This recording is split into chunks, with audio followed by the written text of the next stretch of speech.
मकर संक्रांति ये फेस्टिवल काफ़ी स्पेशल है बिकॉज साल की शुरुआत में सेलिब्रेट किया जाने वाला ये पहला फेस्टिवल है। बट हम क्यों सेलिब्रेट करते हैं मकर संक्रांति?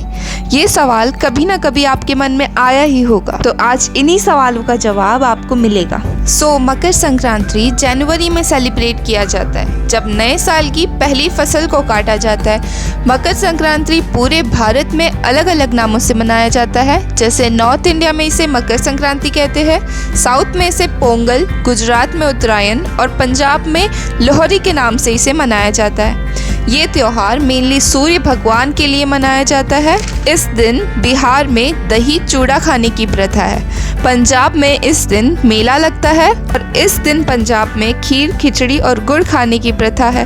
गुजरात में इसे उत्तरायण कहा जाता है। इस दिन गुजरात में काइट फेस्टिवल मनाया जाता है। काइट खेलने की इस दिन बड़ी इंपॉर्टेंस है और जब किसी की काइट कटती है तब काय पोचिन कहा जाता है। एंड सही में गुजरात में इस फेस्टिवल का अलग ही मज़ा है। असम में मकर संक्रांति को माघ बेहू के नाम से कहा जाता है और ये एक हार्वेस्टिंग फेस्टिवल के रूप में वहाँ पर मनाया जाता है। इस दिन असम के लोग सभी साथ में बैठकर दावत को एंजॉय करते हैं और ये फेस्टिवल एक हफ्ते तक असम में मनाया जाता है। तमिलनाडु में पोंगल कहा जाता है इसे। ये त्योहार वहाँ पर 4 दिनों के लिए मनाया जाता है, जिसमें डे 1 को भोगी कहते हैं, डे 2 को आई पोंगल कहते हैं, डे 3 को मिट्ठू पोंगल कहते हैं एंड डे 4 को खानुम पोंगल कहते हैं। और इस दिन तमिलनाडु में जाली कट्टू नाम का खेल खेला जाता है, जिसमें बैल को इंसानों के साथ में लड़ाया जाता है। ये खेल वहाँ पे बहुत ही सदियों से चलता आ रहा है और ये खेल का उधर बहुत ज़्यादा इम्पोर्टेंस होता है। अगर मकर संक्रांति के रिलीजियस रीज़न की बात करें तो काफ़ी सारी कहानियाँ निकल के आती है। जैसे कहा जाता है कि इस दिन भीष्म पितामह ने, जिनको खुद की मर्जी से मृत्यु को प्राप्त करने का वरदान था,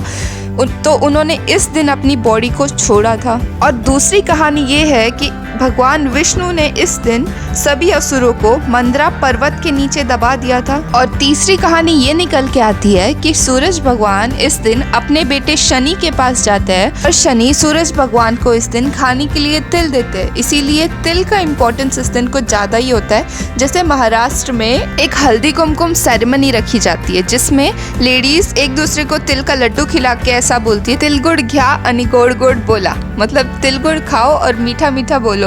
तो ये तो कुछ थी रिलीजियस कहानी और मान्यताएं जिसके वजह से हम मकर संक्रांति को सेलिब्रेट करते हैं। अब चलो इसका देखते हैं हम एक साइंटिफिक एंगल को। तो इस दिन सन की रेस ट्रॉपिक ऑफ कैप्रिकॉर्न में एंटर करती है, यानी कि मकर रेखा में एंटर करती है और इस दिन से दिन बड़े और रातें छोटे होने लगती है। And as we all know, हमारी अर्थ 5 हिस्सों में बटी हुई है। Arctic Circle, Tropic of Cancer, equator, Tropic of Capricorn and last Antarctic Circle. And हमारी अर्थ का एक्सिस 23.5 डिग्री से बेंड है, यानी झुका हुआ है। एंड जब अर्थ सन के रिवॉल्यूशन करती है तब सन रेस नॉर्थ और साउथ हेमिस्फीयर में बराबर तरीके से नहीं पहुंच पाती, जिसके वजह से सीजन्स चेंज होते हैं। एंड 22 दिसंबर से विंटर सोलिस्टर यानी कि सर्दियों के खत्म होने की शुरुआत हो जाती है और 14 जनवरी तक चलती है। और 14 जनवरी से उत्तरायण की शुरुआत हो, जिसका मतलब होता है कि अब sun rays Tropic of Capricorn पर शिफ्ट होने जा रही है। और ये पीरियड होता है 14 जैन से 14 जुलाई तक का, जिसके वजह से इंडिया में समर सीजन रहता है। एंड 21 जून जो साल का सबसे लंबा दिन होता है, उस दिन से समर सोलिस्टर यानी कि गर्मियों के खत्म होने की शुरुआत हो जाती है, जिसे दक्षिणायन का स्टार्ट होता है, यानी कि सन रेज अब साउथ की तरफ शिफ्ट होना स्टार्ट कर देती है और इसी दिन को कर्क संक्रांति कहते हैं।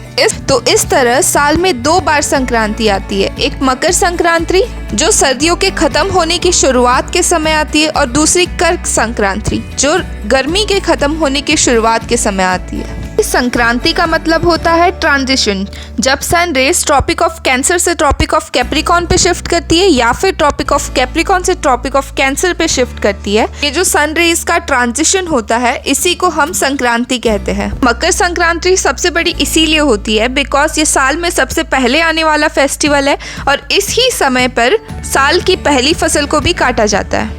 Actually Makar Sankranti unity in diversity को शो करती है। So that's it for today. So मेरे ख्याल से अब आपको मकर संक्रांति क्यों मनाई जाती है इसका रीजन समझ में आ गया होगा।